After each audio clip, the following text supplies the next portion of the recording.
Our vision is one vision. It's a holistic vision for the whole school.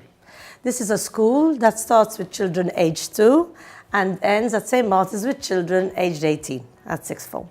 And we have a very ambitious task. We are trying to identify individualized educational programs for all children, but that is very, very difficult. But one of the most difficult things in education is to have a vision and to have it implemented.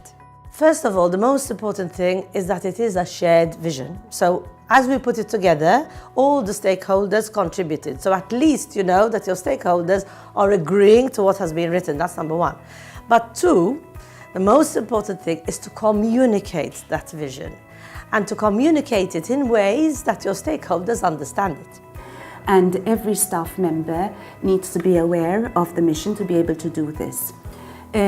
Staff implement their vision through their work, through their schemes of work, through the teaching and through their presence and through their attitudes. Then the job of the leader is to go and observe that the teacher is actually unfolding this target within her teaching and learning sphere or context. And then following that, we give feedback to the teachers again. So it's a cyclical approach and it's quite intense and a lot of very time consuming, but it really, really reaps good practice. And our mission statement very, very clearly says that we are talking here about developing every child's full potential and making sure that these children are prepared for their everyday learning, but also prepared for life.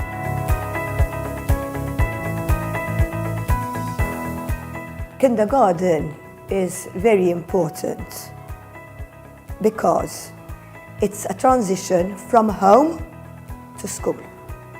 So we look at it in an emotional and social aspect as soon as the child is given to us. Kindergarten years are crucial years for child development.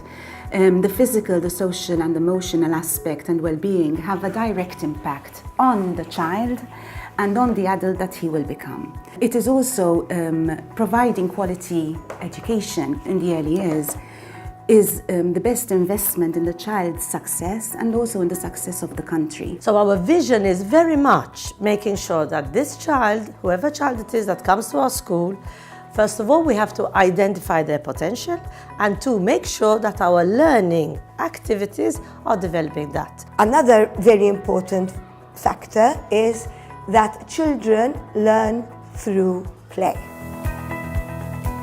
So the wider the experience is, the more successful these children will be and the more they will feel they are willing to explore and thrive in their learning.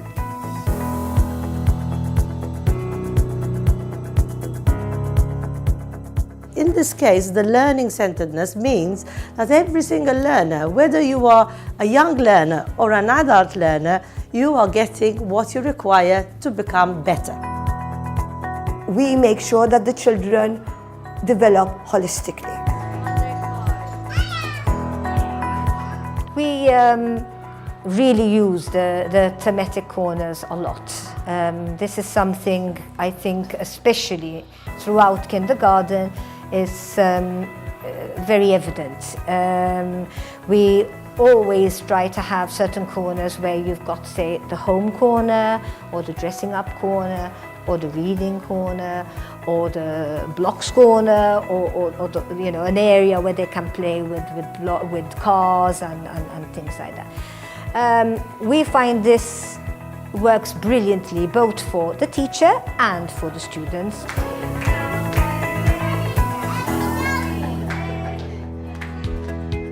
We love to see children move around. In class, children are not sitting down all the time.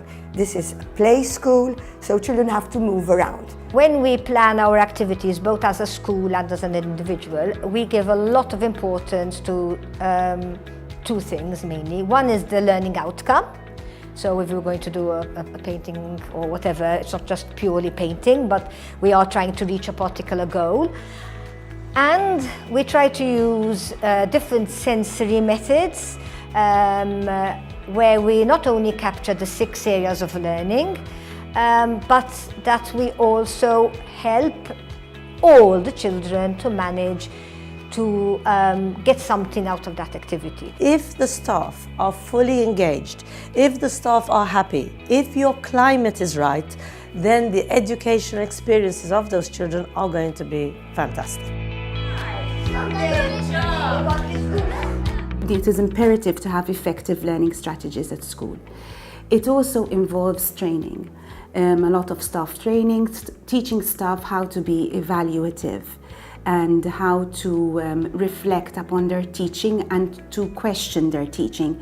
That is very, very important. The journals that we use are an ongoing process of observation, of collecting information, of reflecting on children's learning, of documenting, and of planning for children's next steps. The learning journals aim to capture spontaneous learning moments. So it tells a learning story, and that's why it is beautiful. So children learn how to make sense from the learning journal. They develop a sense of accomplishment, a sense of I can statements, because that's what a journal captures, what the child can do. So therefore, when you capture I can statements, you're also developing a sense of self-worth in a child and a sense of motivation, wanting to do more. The journals don't just stop here. Parents also contribute to the journals by sending in star moments. So if something was accomplished at home or in a play park or wherever they were at their grandparents' house, in a context that is safe and secure for them, the parents can send in those photos and we add to the journal.